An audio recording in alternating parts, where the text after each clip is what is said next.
साल बुना। भोले भाले किसान अधिक उत्पादन के लालच में फंसकर रासायनिक खाद व कीटनाशकों का प्रयोग करने लगे। बैलों की जगह ट्रैक्टर से जुताई होने लगी। शुरुआत में कम रासायनिक खादों के प्रयोग से अधिक उत्पादन हुआ। धीरे धीरे रासायनिक खादों के प्रयोग के कारण भूमि की उर्वरा शक्ति क्षीण होने लगी, जिसकी वजह से उत्पादन घटने लगा तथा फसलें कमजोर होने लगीं। फसलों के कमजोर होने के कारण उनमें रोग व कीट लगने लगे। रोग व कीटों से फसल की सुरक्षा के लिए और अधिक कीटनाशकों का प्रयोग होने लगा।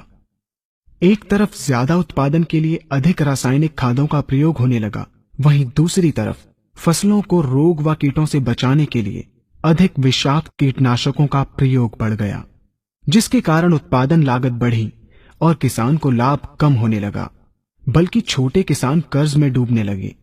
धीरे धीरे भूमि की उर्वरा शक्ति क्षीण होने से भूमि बंजर होने लगी।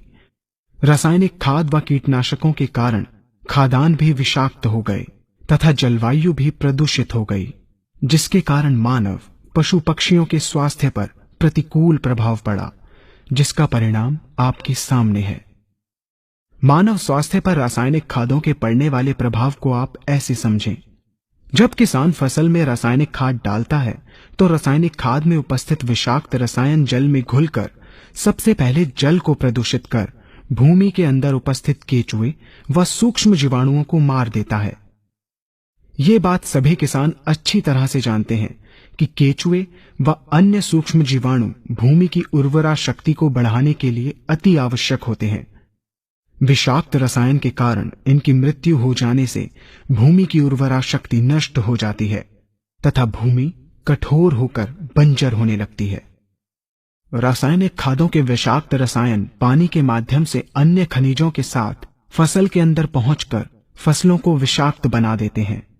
बाद में जब खाद्यान्न के रूप में मनुष्य या अन्य पशु इन्हें खाते हैं तो ये विषाक्त रसायन मानव स्वास्थ्य पर बहुत ही बुरा प्रभाव डालते हैं तथा मनुष्य के अंदर तरह तरह के रोग उत्पन्न करते हैं।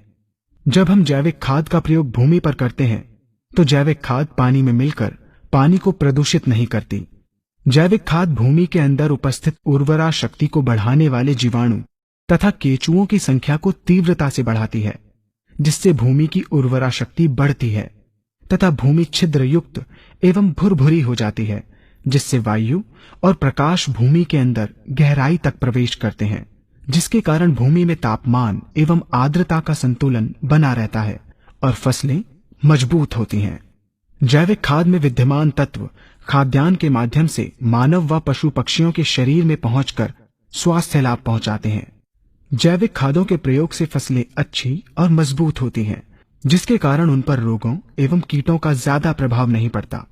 यदि किसी प्राकृतिक कारणवश कीटों व रोगों का प्रभाव अगर पड़ता भी है तो गौमूत्र एवं औषधीय वनस्पतियों के घोल के छिड़काव करने से फसलों को रोग एवं कीटों से बचाया जा सकता है।